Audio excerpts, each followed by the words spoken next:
Kalau sekiranya kita perhatikan kurikulum universiti, kita akan dapati ilmu-ilmu agama yang sepatutnya menjadi ilmu-ilmu teras.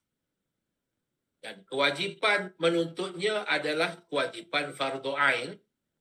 Jadi ilmu-ilmu inilah yang sepatutnya menjadi asas kepada ilmu-ilmu yang lain. Mesti disempurnakan dahulu, dia asas, fundamental knowledge. Malangnya pada hari ini, apa yang difahami sebagai ilmu fardu ain telah disempitkan maknanya. Sekali lagi, timbul persoalan konsep yang disempitkan makna. Jadi koreksi ilmu itu, ini puncanya. Bila sesuatu yang luas disempitkan, sesuatu yang sudah sempit diluaskan sehingga masuk yang bukan. Bila masuk yang bukan, itu pun tak betul. Ataupun benda yang luas disempitkan, mana yang sepatutnya duduk di dalam pun dah terkeluar. Itu pun salah juga. Tak betul.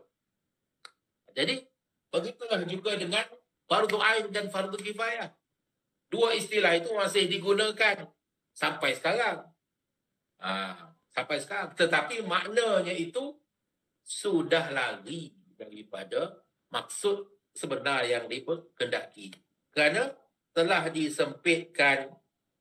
Jadi pada hari ini, apa yang difahami umum sebagai ilmu fardu ain disempitkan maknanya kepada asas-asas akidah, beberapa perkara dalam ilmu fiqh dan akhlak yang hanya sesuai dipelajari pada tahap kanak-kanak.